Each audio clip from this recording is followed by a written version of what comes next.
d'animosité autour de ma personne et puis du système.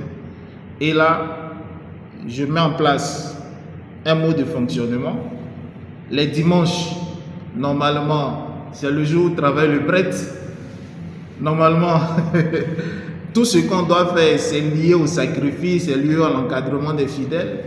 Et apparemment, c'est le seul jour que je vois qui me reste dans la semaine où, durant l'après-midi, je peux convoquer les étudiants. Donc, qu'est-ce que je fais?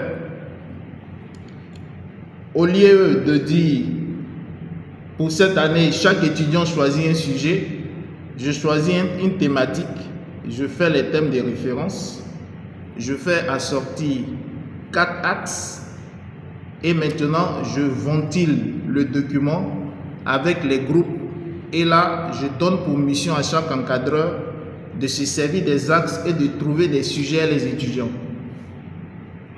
Alors, cela ainsi fait, je rencontre maintenant les étudiants 2 fois dans le mois, c'est-à-dire ce sont les dimanches de 15h à 17h pour avoir un peu l'état d'avancement de leurs travaux.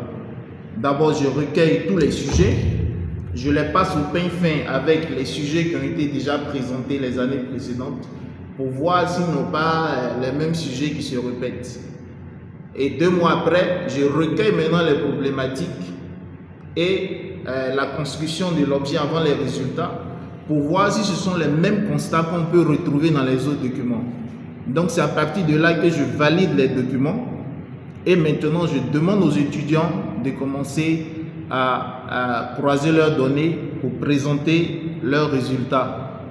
Une fois que les résultats sont présentés, au mois de mai, je recueille tous les mémoires au nombre de 100 à 115, je les passe au paye fin pour voir s'il n'y a pas eu de forme de plagiat et à partir de là, maintenant, je programme les soutenances. Donc, depuis 2020 jusqu'en 2023, apparemment, tout va bien et ce n'est que le mois passé où le chef m'a appelé et dit désormais, j'arrive à bien dormir. Alors, donc, je me rends compte qu'effectivement, dans ce système qui est complexe, où il y a eu des formes de contradiction dans nos formes d'interaction, il fallait faire tabula rasa de certains types de relations pour voir ce qui participe à l'éclosion d'une connaissance nouvelle au sein de ce système-là. Et je me suis dit, j'écoutais un peu Idriss Aberkam qui disait que quand on te donne une orange, on te dit, prends l'orange, si tu consommes le jus et tu te sers des pépins pour les ensemencer, tu auras beaucoup d'orangers qui vont encore donner beaucoup d'oranges. Donc quand on partage la connaissance, on apprend 2 fois plus que quand on reçoit la connaissance et on la conserve pour soi.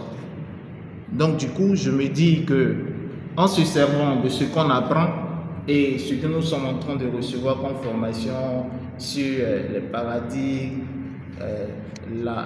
l'apprentissage, l'apprenant, ainsi que cette théorie de la complexité, je me rends compte que je peux apporter encore 2 fois plus ce que je reçois et ce que je suis capable de donner.